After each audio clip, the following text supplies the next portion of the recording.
Sir ये चाहते हैं कि आपके अंडर पर कोई ऐसा बड़ा फैसला आए जिससे ये सारी स्कूल जो है इनकी सारी प्रॉब्लम्स जो है हल हो जाएगी, क्योंकि इसमें इम्पॉर्टेंट है टीचर्स।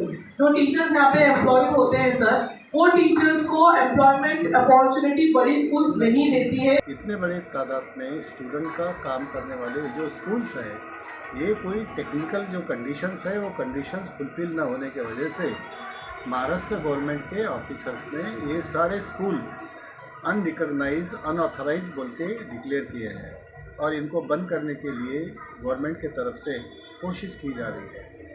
कायदा यदि हमने बनाया है, लोकल रिप्रेजेंटेटिव ने यदि कायदा बनाया है, तो वो कायदा चेंज करने का अधिकार भी वो लोकल रिप्रेजेंटेटिव को, प्रतिनिधि को है। यही विश्वास मैं यहाँ पे गोवंडी और शिवाजी नगर में जो अनऑथराइज स्कूल्स है उनके संस्था चालक को मैं देना चाहता हूँ।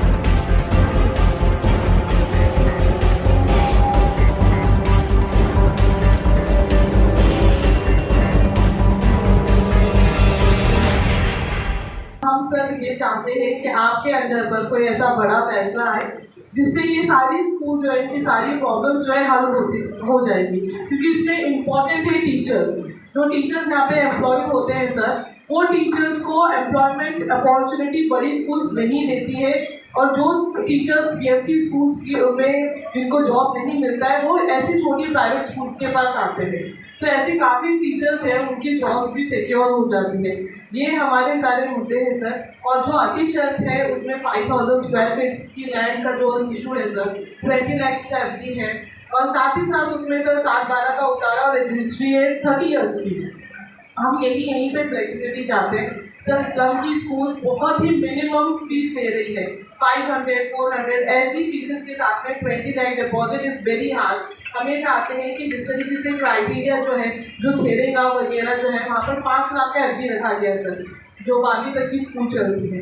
तो अगर हमको भी ये सारी चीज़ें रखी गई तो थोड़ा हमारे लिए आसानी होगी कि हमें इतना वक्त दीजिए कि हम वो 20 लाख का डिपॉजिट टप्पे पे करें कि 3 साल के बाद इतना, इसके बाद इतना। जो भी एश्योरिटी है सर हम देने को तैयार है।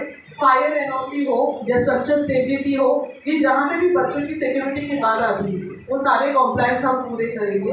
लेकिन सर जहाँ पर 7/12 का उतारा या 30 साल का जो लीज एग्रीमेंट आता है, ये बहुत ही हार्ड हो जाता है हमारे लिए फुलफिल करना। तो हम चाहेंगे कि आप हमारे जो गाइड करें, हमें मेंटरशिप दे, अपना रिप्रेजेंटेटिव जो है हम अपनी को मानते हैं। तो इसमें क्या सोल्यूशन हो सकता है।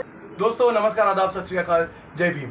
मैं प्रोफेसर सज्जाद मापारी हाजिर हूँ समाचार यात्रा के यूट्यूब मंच पर, और आज हम यहाँ पर मौजूद हैं जम्मू अब्बेंकर साहब, जो कि शिक्षक आमदार है मुंबई के, इनके साथ। और हम इनसे बात करके जानना चाहते हैं कि जब आप गोवंडी के विजिट पर है, गोवंडी के स्कूल्स के जाकर उनकी समस्या को जानने की कोशिश की, तो यहाँ की जो सबसे बड़ी समस्या है अनरिकग्नाइज स्कूल्स की, उसके ऊपर आपके पास आगे क्या प्लान है, क्या उसके ऊपर ब्लूप्रिंट है, और कैसे हम इस समस्या से निजात पा सकेंगे, इसके ऊपर सर संक्षेप में आप ज़रा बताइए हमारे दर्शकों को।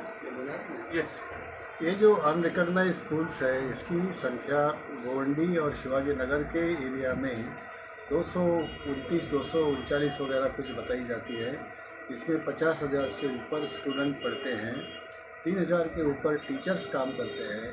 इतने बड़े तादाद में स्टूडेंट का काम करने वाले जो स्कूल्स हैं, ये कोई टेक्निकल जो कंडीशंस है वो कंडीशंस फुलफिल ना होने की वजह से महाराष्ट्र गवर्नमेंट के ऑफिसर्स ने ये सारे स्कूल अनरिकग्नाइज अनऑथराइज बोल के डिक्लेयर किए हैं और इनको बंद करने के लिए गवर्नमेंट की तरफ से कोशिश की जा रही है।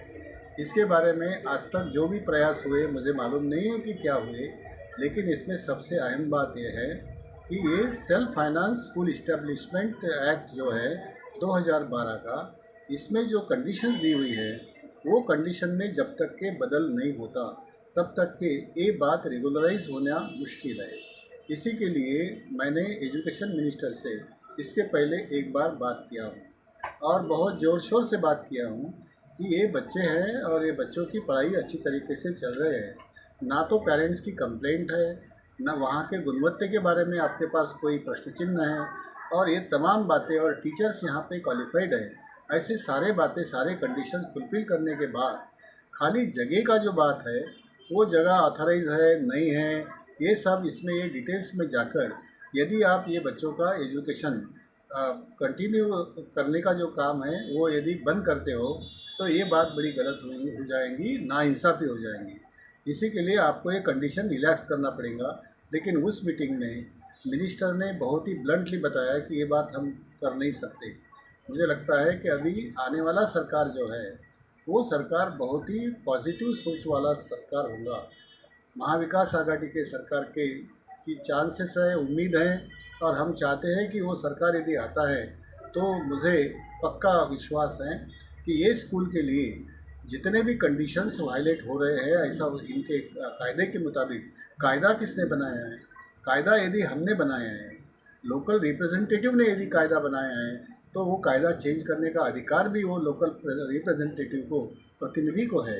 इसके वजह से हो सकता है कि इस वक्त जो भी तरीके हमारे हैं, असेंबली के वक्त जो भी तरीके, जो अधिकार असेंबली के और काउंसिल के मेंबर को है, उसका पूरा सरकारें लेते हुए ये प्रश्न सॉल्व करने की पूरी कोशिश मेरे तरफ से होगी।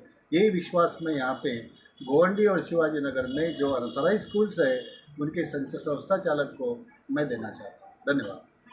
बहुत बहुत धन्यवाद अभियंकर साहब, आपने ये बात रखी।